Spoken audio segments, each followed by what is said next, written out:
Okay, Welcome everyone to the Center for Grateful Leadership March 2021 webinar. And here is your host, Judith Umlas. Hi everyone, I'm so excited to be here. And those of you who've been with us for many years know that our normal day is Thursday, but because today is Employee Appreciation Day, we made it Friday, March 5th. And I'm very excited to be celebrating this holiday that was started in 1995 by a board member of Recognition Professionals International named Bob Nelson. And he and his publishing company got it started and it has stuck. So I think there's been a need for it just to remind people. What I love about the Center for Grateful Leadership and the whole initiative we're engaged in is that it's every day. And we have an initiative called 365 Days of Acknowledgement, which is really a great way to remind ourselves to express our appreciation of the people we interact with, whether it's in your family, your community, or your workplace. So I want to take a few minutes to go over some of our wonderful contributions by the people who do this every single time we have a webinar, and maybe even in between webinars. I'm working on that one. But we'll start with Harry Waldron, and Harry's been with us since the very beginning. And he always does a wonderful acrostic. Do you remember acrostics from your K through 12 education and maybe even beyond? They're always so to the point. And he wrote this one in February, the month of love, Valentine's Day, but love can fly any month of the year. So we're featuring it in March. And let's take a look at the actual acrostic itself.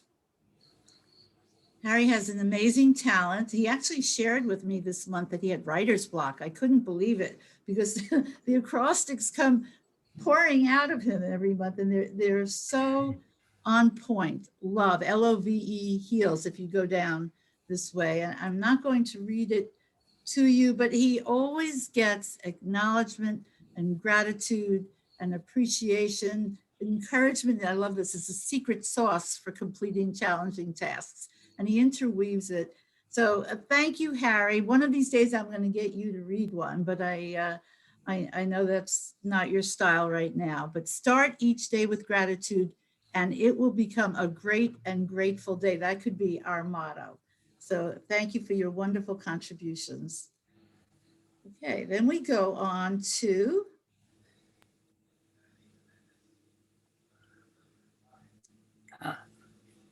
our intention coach. I love that title. That's a great title to have, Don.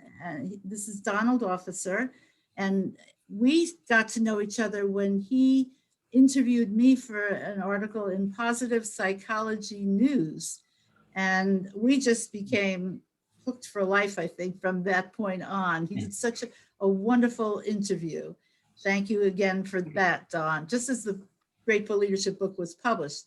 So we had so many things that we shared in terms of our enthusiasms and what we felt was important, that he's been doing a monthly column now since 2016, I believe.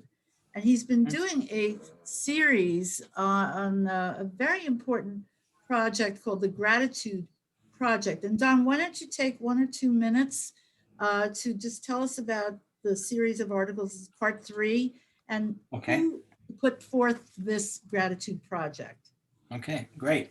Okay, can you hear me okay there? Yeah, you're fine. All right.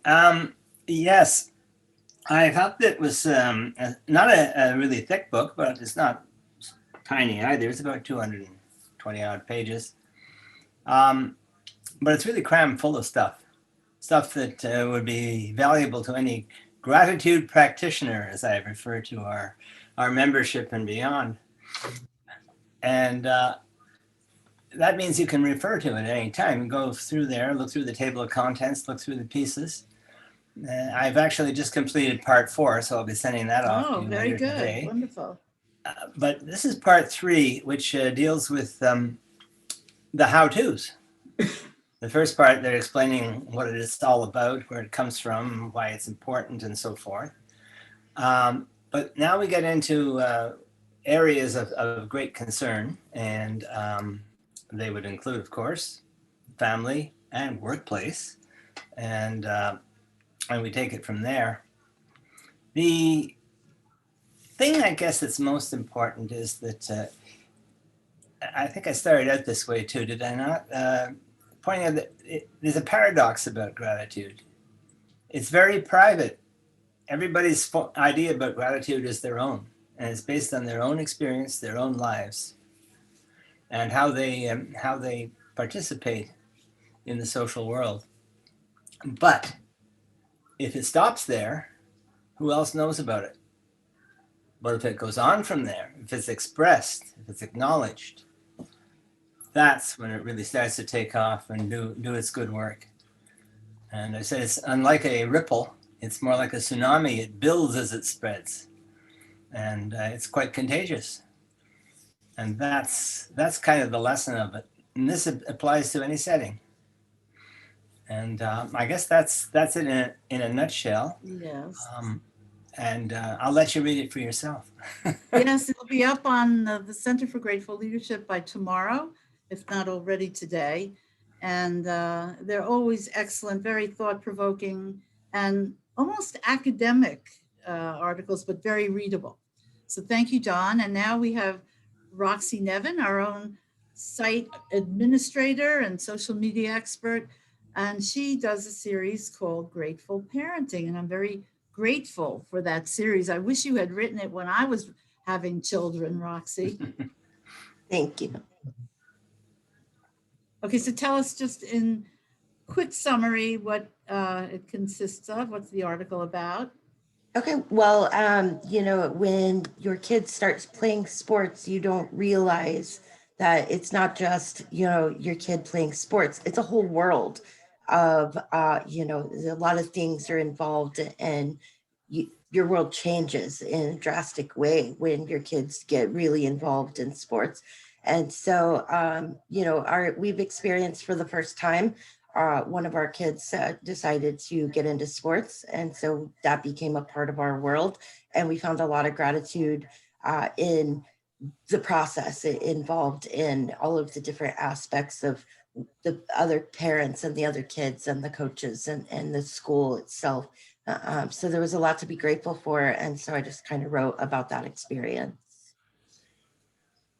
That's wonderful. And every single article that she writes, I have to stop myself from sharing it with my daughter to do this with with my granddaughter. It's kind of like, no, you don't get to do that. But once in a while, I can't resist. So thank you, Roxy. Keep on doing that. Thank you. And then we just are going to play you a tidbit from a recent podcast also. And we have a bi-weekly podcast, The Art of Grateful Leadership, which was founded and started by Jim Trella.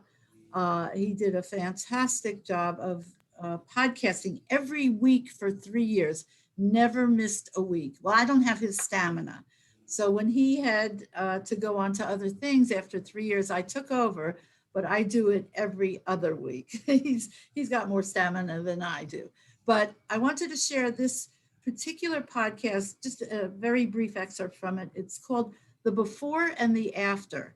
And it's with Xavier Joly, Michelle Millette. I see you there. Michelle was there when we did this in Volvo in Hagerstown, Maryland. And Xavier brought me in to do leadership and the power of acknowledgement.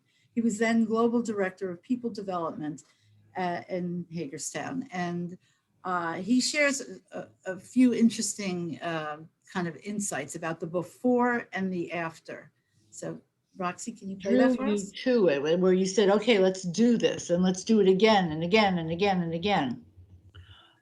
I would say, if you remember, the first time you came over to Hagerstown, and it was in a manufacturing location, and our people were not so much wired with or maybe not so much connected with their own emotions. I think right.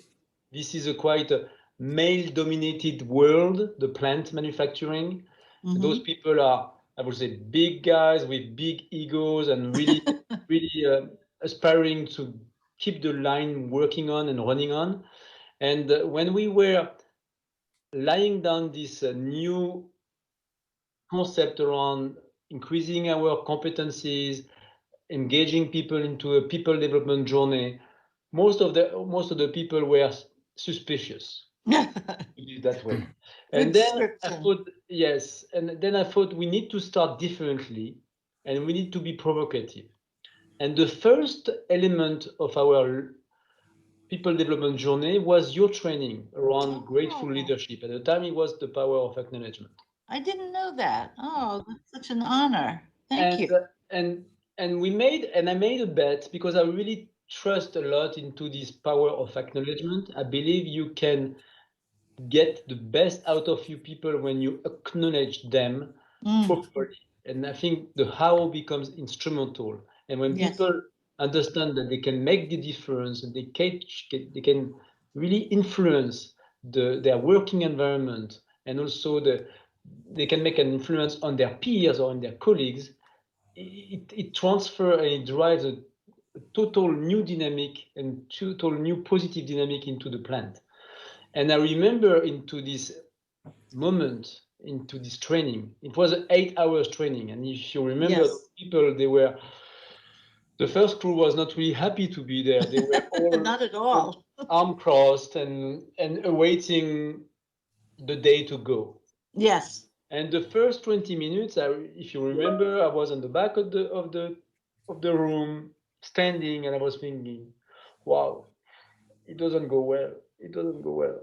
So let's see. And after, and I don't know, there was this moment, a tipping moment, because there was a before and after this moment. And someone stood up and said, oh, someone into this facility. Then I remember you were surprised, and maybe you can comment on your reaction. I think we actually lost the key word there. Xavier said, somebody stood up and said, I have to go and acknowledge somebody in our reception area. She's been there for close to 50 years. And I've thanked her, but I've never acknowledged her. And suddenly everybody in the room, 21 leaders, said, yeah, I have to go acknowledge Jeanette too. I want to. Michelle, were you there that day? I think, were you with us? I think you were. Michelle Milletz. I don't know if, can you hear me? I was there that day, but I wasn't in the room when that happened. Oh, yeah, it was amazing. So we let him go out and acknowledge. He came back in tears. He said, I never knew that she didn't know that her career made such a difference to all of us.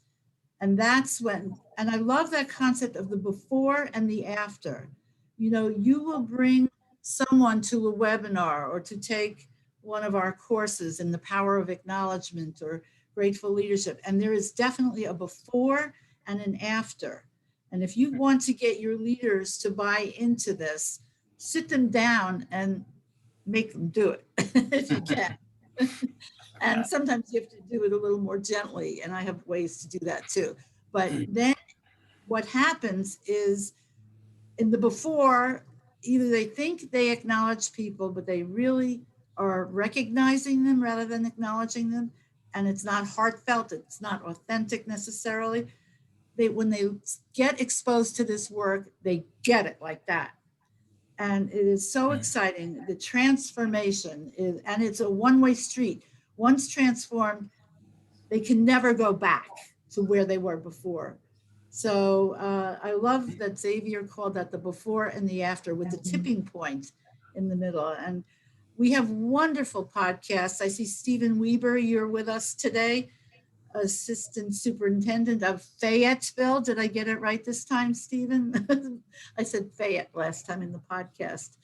And then I had to get my 9-year-old granddaughter to edit it and put the right name of it in there. She did it very well though. So I think Roxy was too busy. So anyway,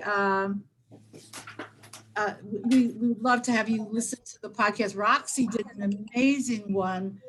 It's in our archives. They're all in the archives.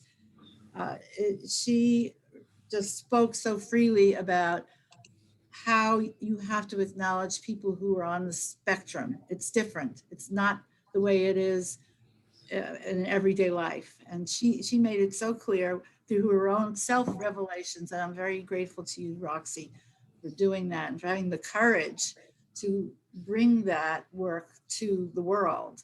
And people have been following up on that and saying, I think somebody who reviewed my whole course said, you really should lead with that part about Roxy. Well, thank you, Judy. And to be honest, you gave me that courage. So it's, yeah. I'm glad that you did. Thank you so much. Okay, well, all of this good feeling, and those of you who came in a little later, we are celebrating Employee Appreciation Day. And our guest speaker is Sam. She likes to be called Sam Elliot, just so we all know, even though her formal name is Samantha. I think our relationship started when you commented on a LinkedIn post of mine. And then she started posting and we messaged and suddenly we started doing some amazing things together. And I'm so thrilled to have Samantha with us. She has truly an enviable title. I mean, if I had to work someplace other than IIL and have the career I have, which I adore, I would want to be Recognition and Appreciation Programs Lead for a major corporation. I think that's just the best title. And I know you've spent 10 years at BASF, and their slogan, which you'll see in a minute, I think is really one of the shortest and most powerful expressions of our mission here. And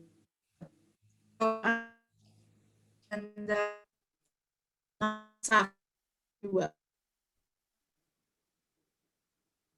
Oh, I think I lost some visual there, but Judy, did you give me my cue to jump in? I just said, you're going to knock our socks off. Oh, yes, yes, I hope I do. So thank you, everyone. And I see a lot of familiar names in the participant list today. And I'm just really, really excited. And thank you so much for joining. I'm going to share my presentation with you today. And I'd like to say that, about my title, and this kind of was a catalyst into what we're going to be talking about today. It says programs lead, right? But I want to talk about how recognition is so much more than a program, right? It's about that culture that you're creating. Judy, can I confirm that you can see my presentation there? Perfect, yes. All right, excellent. So again, thanks everyone for joining. Happy Employee Appreciation Day. While it's a great day to recognize people any day, it's especially important today. So, use what you've learned from this presentation, and I ask you to go out and recognize, and appreciate someone in your life, in your workplace.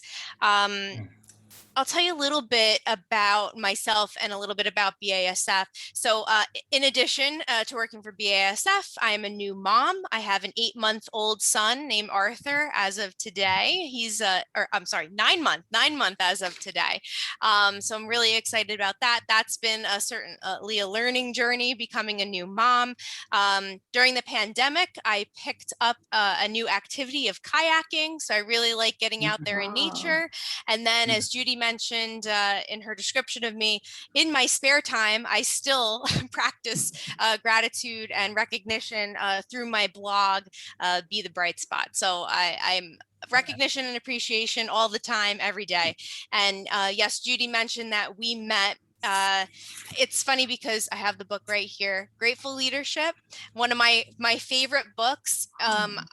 I really fell into this space because one of our senior vice presidents recognized in me that I had a passion around recognition and appreciation. And she asked me to create a Grateful Leadership Challenge for her.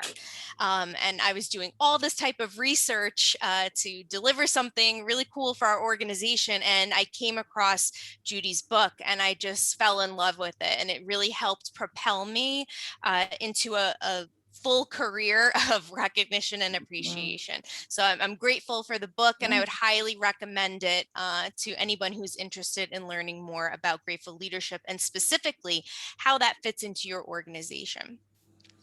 Really quick about BASF, BASF Corporation in North America. We are the largest affiliate of BASF SE, which is headquartered in Germany. And we're the second largest producer and marketer of chemicals and related products. And we have our mission of creating chemistry for a sustainable future. And we really do that by caring for the environment around us, the environment and the people around us. So everything we do, I think I just saw on LinkedIn that we met our sustainable palm oil sourcing goal for 2021. So that's something really cool. It's something I'm really proud of. I'm very proud to be part of this company. And you can see on the screen here, I pulled some of these pictures down from LinkedIn, and I wanted to share with you the type of people you're working with at BASF. You know, I started my master's degree at Fairleigh Dickinson University, which is right across from BASF. So we had some employees taking the same course as me. And when we met each other, the first thing they said was, "Oh my gosh, we love working for BASF. It's so great. We love the people. We love everything about it." I'm like, wow, I really want to work there. You know, those are people who feel recognized and appreciated and are grateful for the company that they work for. So that really connected me to the company. So you can see on some of the pictures that I have here, you know, it's just illustrating that type of family we have at BASF. And while we are manufacturing chemistry, we're also creating an environment where our employees can thrive and perform at their best. And recognition and appreciation plays a huge role in creating the culture for making that possible. And Judy was mentioning the slogan she likes. So when I started this role, I wanted to create a sentence that really captured the power of recognition and appreciation and how to do it. Something that's actionable, that makes you maybe think about it a little differently than you have in the past. And sometimes, you know, or when I joined the workforce, and not necessarily at BASF, but I associated recognition with my year-end performance review, right? That's what it was. It was about year-end performance, and maybe I saw someone get thanked in a town hall here and there. I really didn't understand how deep it went. And then you also have some companies that have recognition programs, you know, a technology platform to help spread peer-to-peer recognition, and that's fantastic. But a lot of times we get caught up in the program, and it's so much more than that. The program is just a lever to help you create this culture. So the sentence you have here is really what creating a culture of recognition and appreciation is about, right? Creating a culture where every employee is seen, heard, and valued for both who they are and the great work they do. You know, so that is there very purposefully, because it's two very different things, and two things that we need to consider together. Right. And now that I'm working at BASF, I think of recognition very differently, right? It's the way I feel. It's when my manager and leadership ask me to create the gratitude challenge, right? It's when I'm sent to training to learn more about recognition and appreciation, because those are my passion areas, and they're paying attention to what's important to me and making sure that I'm able to personally develop in a way that's meaningful. And it's throughout the year. It's in real time when I do something that they're proud of. So at the very beginning of 2020, we made a concerted effort to start talking about the way we spoke about recognition and appreciation a bit differently to our workforce.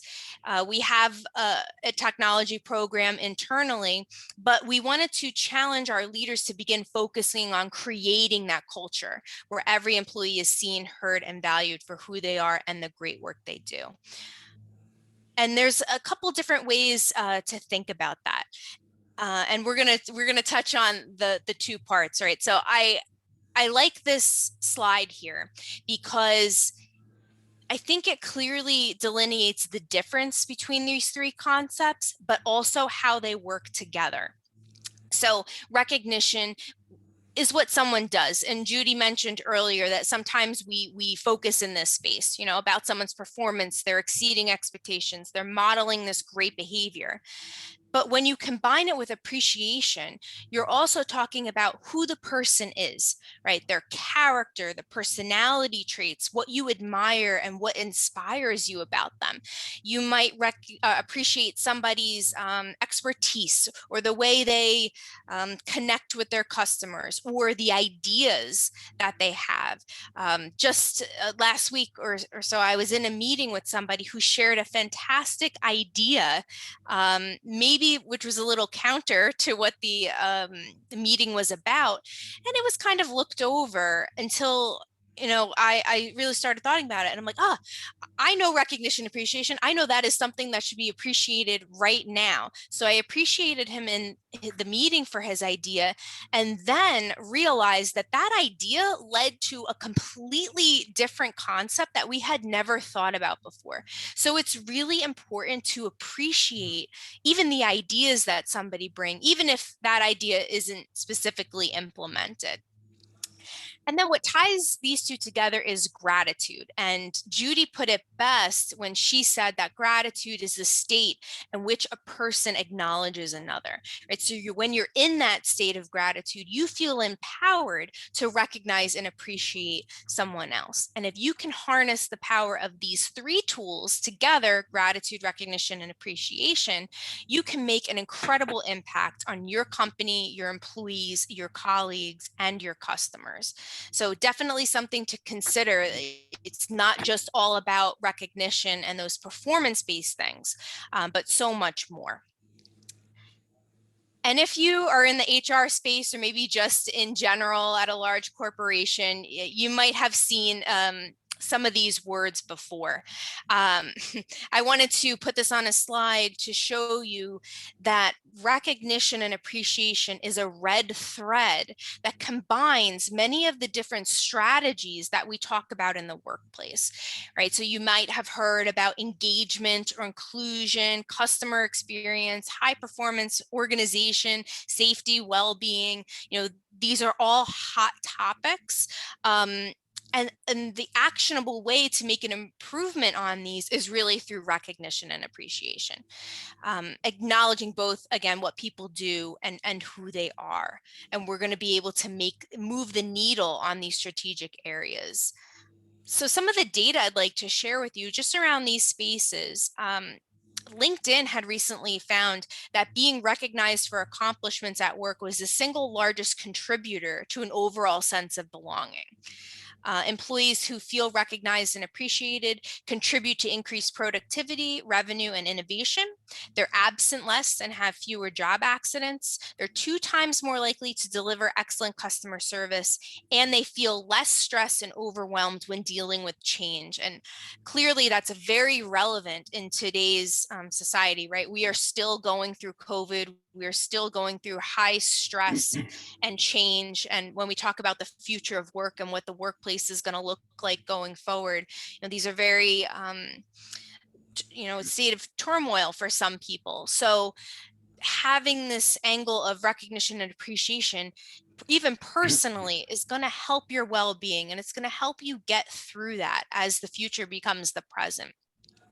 And when we talk about engagement, right, all of these topic areas influence whether your workforce is engaged or not.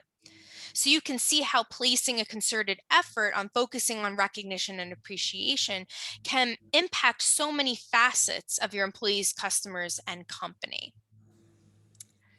I was thinking, really hard about all the different ways that we could practice recognition and appreciation. And I thought to myself, we know that this works, right? We're seeing the data. In my mind, recognition and appreciation are some of the most cost-effective, scalable tools that we have, right? You don't have to wait for one group of people or for leadership to initiate this, right? It's something that our employees can be doing every day. It's something that anyone can do. It doesn't depend on anyone else. You see large returns from these. I showed you the industry data, and I can tell you that from our own data internally, having a focus on recognition and appreciation has increased our employee survey results around recognition. And in certain countries where we focused on recognition, their scores went up over 22% in a pandemic. So that's really something notable. And in another business unit, we put together specific initiatives around appreciation tied to their business goals. And because of that, we saw an increase in new sales and faster delivery to the customer. So we've got the industry data.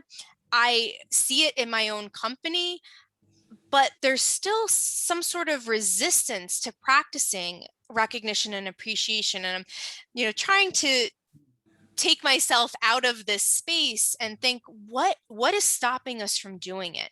And I recently watched a presentation from Chester Elton, and they wrote Leading with Gratitude, a new book that came out recently. And he put it great when he said that people sometimes think of gratitude and appreciation as the soft skills, right? And we don't have time for that. But he said that when we get the soft stuff right, it makes the hard stuff so much easier, right? Treating your employees respectfully, with recognition, with appreciation, that's going to deliver for your customer in the end, because they're going to show your customer that same respect, recognition, and appreciation. And also, we need to spend the time and energy to practice it. Right? When someone does something wrong, we have no problem letting them know all the things that they did wrong and how they should make it better and reminding them about that. But do we take the same care, right, when someone does something great, to continue reminding them of the great things that they're doing and the great person that they are? I don't think we do it equally. So I think we do need to spend the time to really focus on the positive. And when in successful organizations start embedding this gratitude, appreciation, and recognition in their culture, rather than viewing it as a standalone initiative, that's going to help it become more relevant for everyone and everything that they do. So it's going to become easier to find those appreciative moments and recognize others. So how can you embed recognition and appreciation into your workplace and into your culture? And it took me, I was trying to find these really nice buckets that I could put this in to think of. And I think this pretty much covers us in the workplace. And happy for anyone to also interact in the chat if you think that we've missed anything along the way. But here are some things that you should consider when you're thinking about embedding recognition and appreciation. You're helping people think of it as more than just a program. And just when I say embedding, I want you to help you understand what I mean by that. And it means that seeing and expressing recognition and appreciation, it becomes the norm for you. It's the natural response when you see great work and behaviors. A lot of people feel nervous about appreciating another person. Maybe they feel embarrassed. Maybe they're going to be afraid that they're embarrassing the other person. But when you've embedded it into your culture, you don't feel those fears anymore. All those myths of why or why not to give recognition are kind of busted, right? Once you've embedded this into your culture and it becomes commonplace. It's really part of the expectation. So here are some of the things you can think about. I'm calling the first one the artifacts, right? These are the tangible, visible displays of recognition and appreciation that people can see. So your technology platform, if you have one, could fit into that category. The leader's call to action, right? There's a unique role that managers and leaders play in creating this type of culture. policies, procedures, and processes. Maybe some of these that you wouldn't even normally think about, but there are plenty of places where we can embed this in our policies, procedures, and processes. Business strategy. So I mentioned earlier, we tied recognition and appreciation to a specific business goal that one of our businesses had. So being able to speak that language and tie it to your strategy is really important. And then bringing it home. Because even if this is the first time you're getting exposed to recognition and appreciation, and it's in the workplace, practicing it at home is going to, make your home life more positive and optimistic. And then you're going to bring that to work, and then you're going to bring it home, right? And it's this nice cycle of positivity that's going to change the way that you view the world as you see it. All right, so let's start with the artifacts and go a little bit deeper into this one. So I mentioned that this could be something like your technology platform. In our Florham Park office, when we were located there, we actually had an appreciation station. So we had these really great branded postcards that anybody could pick up, and they could give it to someone else, and write a little note on the back and appreciate anybody real time, right? You don't have to do it in a system.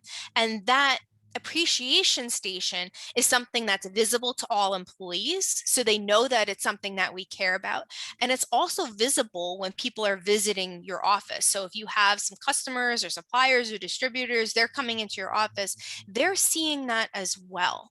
So it's a great display of how you how you feel about culture of recognition and appreciation. Some other things you might want to consider are maybe receiving a memento for your career milestones. Or I attended a conference once, and we were in someone's cafeteria, and they had these big screens up where they were pulling in recognition moments and any years of service that were being celebrated right onto the screen. And I noticed that as I was sitting there, having lunch. So those are very interesting ways that you can start to express how you feel about a culture of recognition and appreciation. Some other tips are just putting it in the path of least resistance. I was reading a book called The Happiness Advantage by Sean Achor, and he mentioned that if you want to change a habit or make it a positive habit, you have to put it in the path of least resistance. So make your technology system accessible. Make those recognition appreciation stations accessible. It has to be easy for employees to do. And you need to be flexible depending on the type of workforce you have. We have some office workers, we have virtual workers, we have a sales force, we have manufacturing, and maybe not one size fits all. So we have to tailor our programs to meet the need of where our workforce is. And then displaying the actions and behaviors you want to see more of. So if you're using one of those digital screens, for example, we like to link recognition and appreciation back to our company's core values. Those are the types of things you want to display, because the things that you recognize and appreciate are the behaviors and actions that people are going to do more of. And when we get to leaders, leaders play a very, very critical role in creating any culture, but especially a culture of recognition and appreciation. The most important relationships that we have in the workplace to cultivate are between the manager and their employees. I was recently watching a TED Talk from Simon Sinek, and he said, the way you act as a leader gives everyone else permission to act the same way, right? So it's very critical that our leaders role model grateful leadership. And it's not just about accolades, right? As a leader, taking the time to get to know your employee one-on-one is very important. It's not just about who you are in the workplace, but who you are as a person. I had a presentation yesterday, and somebody in it said that he wanted to take the time to get to know his employees' family and get to know his kids' names, so he can ask him specifically how his children were doing when he came into the workplace. So those things are the building blocks of trust between the manager and employee, and it's so important. And it's not just about, again, accolades, one-on-ones, but also being a grateful leader means that you're taking the time to provide meaningful feedback to help your employees develop and reach their goals. You're understanding their specific career aspirations. You're putting them on projects that allow them to use their unique strengths and talents. And you're taking the time to understand their jobs and maybe what roadblocks they have and how can you help to remove those roadblocks so they can be more productive. You know, these really are all forms of recognition and appreciation. You're showing them that you're seeing them, you're hearing them, and you're valuing them. So it's so critical, the leader role in recognition and appreciation.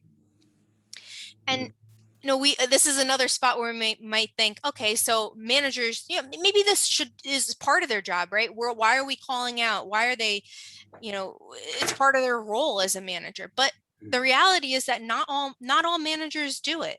And that leads me to policies, procedures, and processes about making it more relevant to your organization and where this could fit in. So for example, you might want to build in recognition and appreciation into manager expectations. So, or your manager training. So when someone becomes a new manager, they know, hey, this is really part of your role. And here are some great suggestions on how to do it. Some other policies and procedures. I was taking my code of conduct training 2 weeks ago when it came out, and I was so excited because I didn't even push for any appreciative language to be put in that, but I saw it there, which helped me to reinforce that, wow, we really are creating that culture. Some of the language I saw in there was, we treat people with fairness, consideration, and respect. Our aim is to ensure that each individual feels valued and fully supported in achieving their personal best, always and without exception. We promote an inclusive environment that embraces diversity of all kinds. We value the health and safety of our people above all else.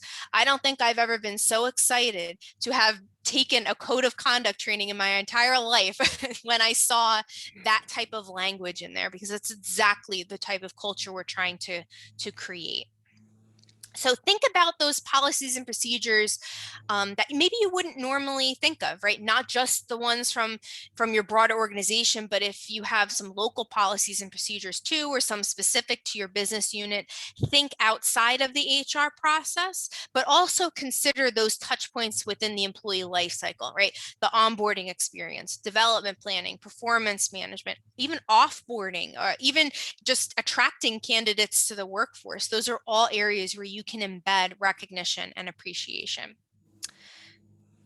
Then the next is business strategy. So I've put a couple areas to consider up here. We recently worked with one of our business units to tie recognition and appreciation more deliberately into their strategy. So when we're talking about our targets and our values and our mission statement, these are all areas that you can start to embed recognition and appreciation. For example, you can see innovation and creativity or creative on here. When you practice gratitude and appreciation, your brain starts to develop in a different way. You're creating different neural pathways that are allowing you to see more areas of opportunity. So when something stressful happens, or maybe a customer order goes wrong, you're gonna have that moment and have that mindset to say, okay, this went wrong. Now, where are all my paths to success? And that's how gratitude and recognition and appreciation can help you move forward in your career. So speaking the language of your strategy, whether that be, your corporate strategy or specific to a business unit, targeting your mission, your targets, your values. Something else to also consider is corporate gratitude. So that could be volunteering, that could be giving back to the community, that could be also helping your suppliers, your distributors, people you work with become better, right? And embed recognition and appreciation when you're interacting with them as well. Then the last one is bringing it home. I wanted to highlight a specific group of people that I think are very underappreciated, and I think that that's our seniors and our elders in our communities. You know, there are some recent stats that loneliness and isolation are just as deadly as smoking 15 cigarettes a day. You know, it's more deadly than obesity and heart disease, I think the stat was. So we really need to remember the seniors and elders in our lives and connect with them. Over the I was on maternity leave. I wanted some extra companionship, so I became a pen pal, and you see the picture up here, to somebody in our local assisted living facility. And it was just a really meaningful experience. You know, people are just looking to connect. They're just looking to spend time with each other, you know, and not feel lonely. And I think we can make a real big impact, especially on this community of people. You know, think about making a meal for an elderly neighbor. If you've got an elderly family member you haven't called in a while, just that phone call is so meaningful to them. So I'd encourage you to do that. And some other things you can do for practicing on your own are gratitude journaling. That has really made a big difference in the way that I view the world. Nature walks, you know, or kayaking. Highly recommend kayaking. And saying thank you at home. This is a fun one because I thought to myself one day, oh, I've asked my husband to take out the trash and he did it. Isn't that part of his job? And I'm like, this is the same way we think about things in the workplace. You should be saying thank you anyway. So bring it home, and that's a great way to practice it. All right, so those are just some ways that you can think about embedding recognition and appreciation into your workforce. Again, I'd like to wish you a happy Employee Appreciation Day. Thank you so much for joining me today, and to my friends and colleagues and partners who I see on the chat there. So thank you so much. If you would like to connect with me, you can scan the QR code here using your phone, like as if you're going to take a picture. You can scan that QR code and my LinkedIn will pop up for you. And again, I'd like to remind you to recognize a colleague today for both who they are and the great work they do. And not just today, because it's Employee Appreciation Day, but try to do that regularly, right? Recognize and appreciate the people around us, and we'll just be so much stronger and better together. Thank you so much for having me today, Judy, in the Center for Grateful Leadership. And I'd be happy to take any comments or questions. Well, Sam, I just want to thank you for an amazing and concrete as well as idealistic presentation. I think you've really balanced the two beautifully, and you've given us some real how-tos as well as what to envision and what the possibilities are. So this was, as Tim Farrell just said, outstanding, Sam. And I have to agree. So do we have any questions for Sam? She's very approachable. And Celiana is saying, thank you, you are amazing and powerful. How do you keep positive and energetic? Whoops, I lost the rest of that. Wait. I really do think it has to do a lot with practicing gratitude.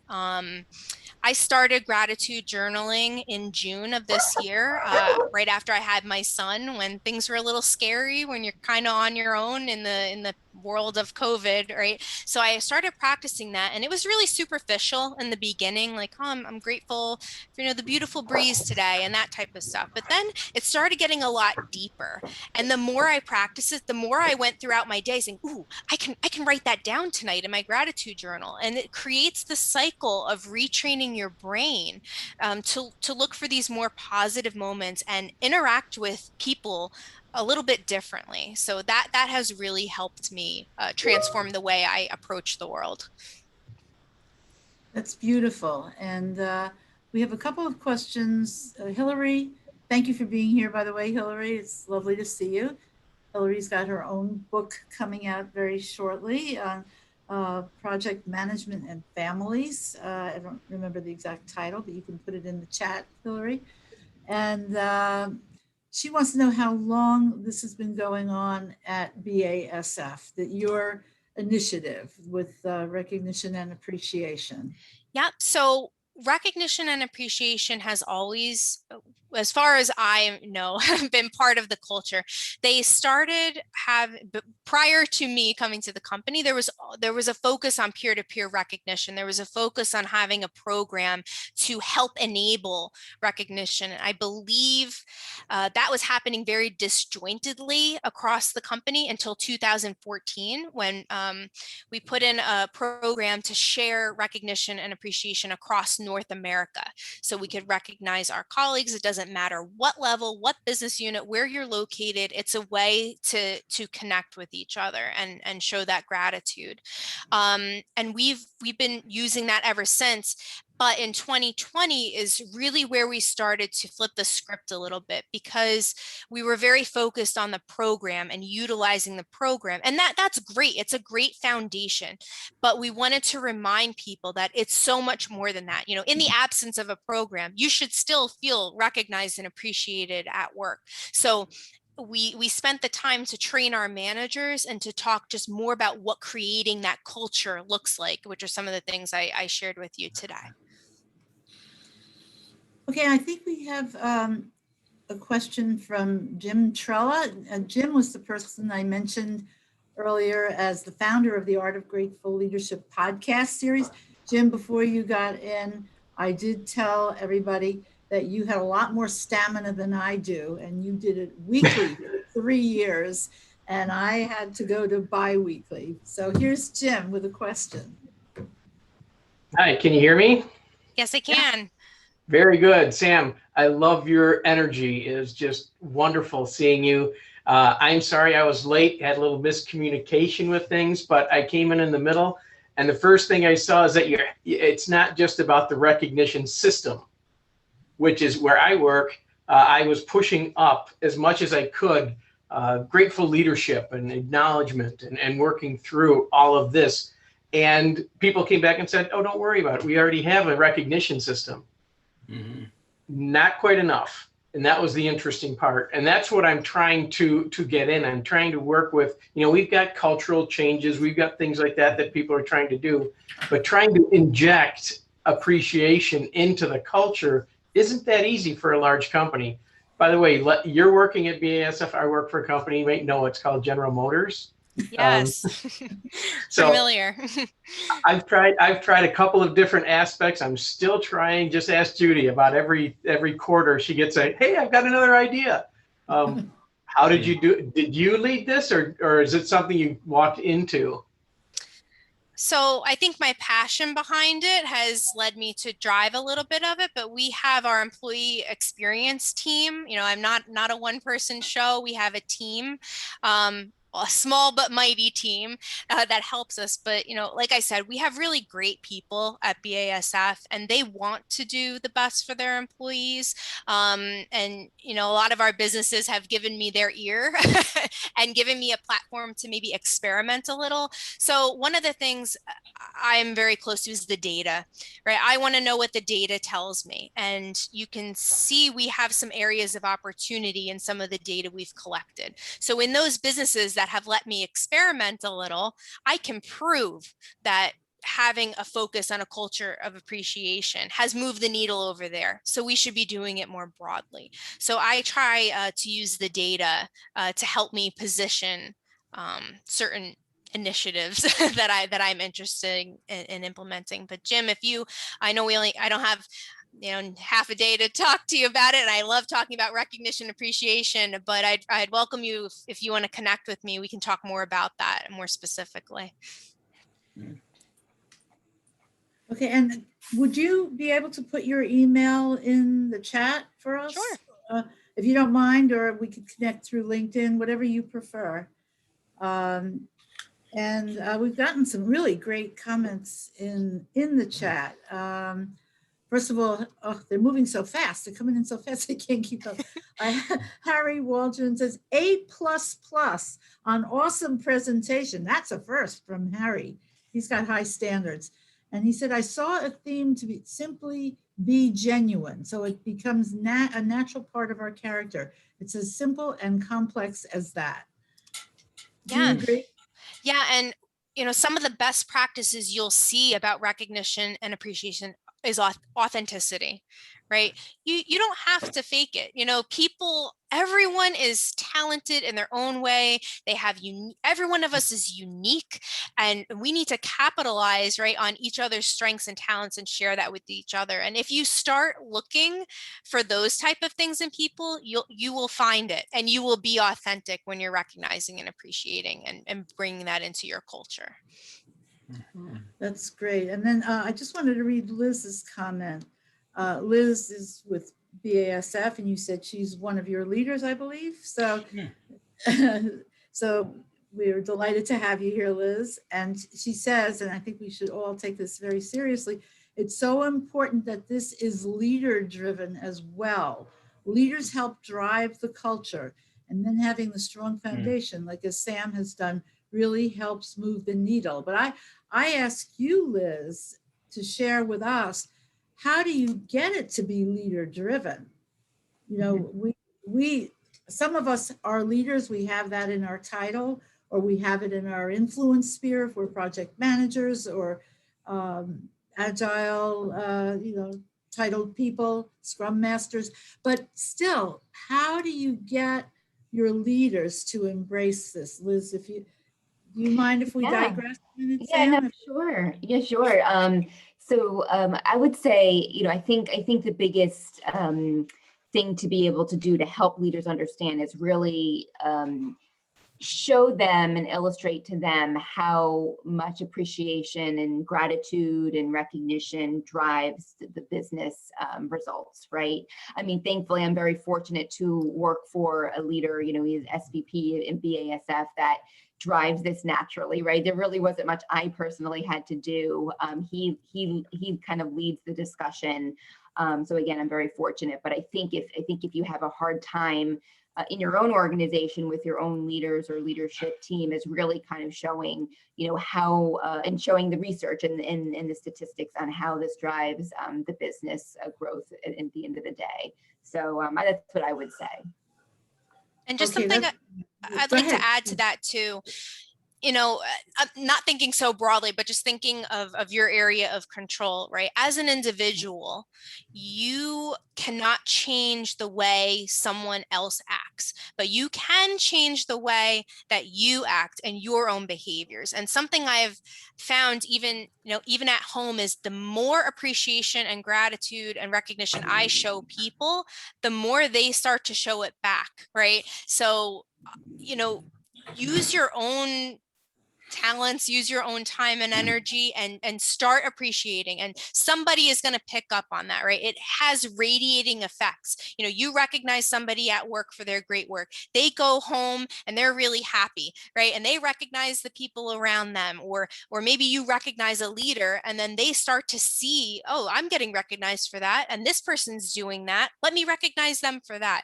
So I know we're talking about like culture change and workplace, but you can make an impact just as an individual with how you treat other people. Fantastic. I know we're technically at the top of the hour, 2:00, and if anybody has to leave, we understand. But Sam, are you able to stay on for a little bit longer? Sure. Mm-hmm. Okay, great, because they're flying in here. Dan Calhoun says, Sam, you did so awesome that people will think you are a myth. Oh yeah, the note behind me. Thanks, Dan. Oh, I didn't see that. Oh, I love that. I missed that. I just thought it was out of the blue. Okay. And Lauren said she loved the presentation. She had to leave, but she's going to definitely be in touch. I think you're going to have a little coaching business here. I think people want what you are describing and providing and how-toing, and we can all use that. So we can make you an unofficial grateful leadership coach here. I'm trying to see if there's Ceciliana has said, she said some wonderful things, and she said, no need to fake it till you make it when you allow yourself to be genuine naturally. You remind me to give myself permission to be me. Oh, Thanks, That's- Ceciliana. Thank you. That's wonderful. Yeah. Just be yourself. Yeah. Yeah. I bring my whole self to work every day, and I think that's something we promote internally too. Bring who you are. Yeah. That's it. And if our inclination is to express appreciation and acknowledgement and we have obstacles in the way, then there are definite things that we can do to overcome those. And that's what a lot of our work is about. And we have something, you know, you talk about artifacts. And I think there's a very handy artifact that we have in the poster of the 5 C's. Most people have seen it or used it. I mean, some people, you know, shrink it down and tape it to their laptops, you know, keyboards. And I once went to a client site. It was a pharmaceutical company that had shared a building with Starbucks. And when I got there to get a cup of coffee, Starbucks had a 5-foot poster of the 5 C's in their doorway. So literally 5 feet. And, you know, I mean, you need reminders. We all have our stopping points. I mean, mine is so far out there that, you know, I tend to be rather obsessive. For me, it's either acknowledge when it's present, when the feeling is there, or I feel guilty for the rest of my life. So it's a pretty simple equation. It's like, do it now. And then, you know, then it's done. But I still have a couple hanging on. All right. Any question? Anybody want to talk? You're all saying wonderful things in the text. I don't know if I missed anything important I think so. in the text chat. If I did, please, you know, raise your hand or just open your mic and speak. We're happy to do that. I have a question. Yes, Don. Yeah, I did some research once when I was working with the government on recognition. So the question is, I guess, do you have a formal program of recognition that actually offers things like cash rewards or other perks or opportunities, as well as this general, obviously powerful business of acknowledging and encouraging and so forth? Yes. So we do have a formalized program, right? That peer-to-peer program that we have across North America. It provides us a technology platform. And for us, it includes non-monetary and monetary awards. So we have a balance there.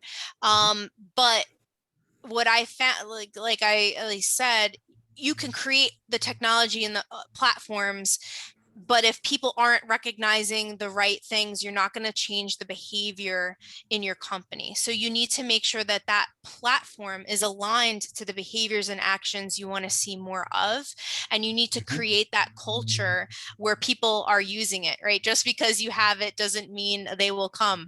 So you have to, you know, really start to build that culture, build the importance, and definitely differentiate based on the type of workforce that you have. Okay. Just clarification, does that mean that you sort of have to promote the idea to be looking for these kind of contributions? Is that what you mean? Yeah. So for example, inclusion, right? Inclusive behaviors is really big right now. And we have our system aligned to our company's core values. And one of those is open. So we can educate our workforce on how do you look for those behaviors of people who are being inclusive or creative, entrepreneurial, responsible, right? So it does take some education of the workforce of the if you're just introducing this, of what that looks like, right? And role modeling and getting, like Liz said, getting your leaders on board to role model what that looks like as well, and making it visible so people can understand tangibly what are the type of things that they should be looking for, both what people are doing and also, you know, those characteristics of who they are. Okay. I can't resist making one comment, Sam.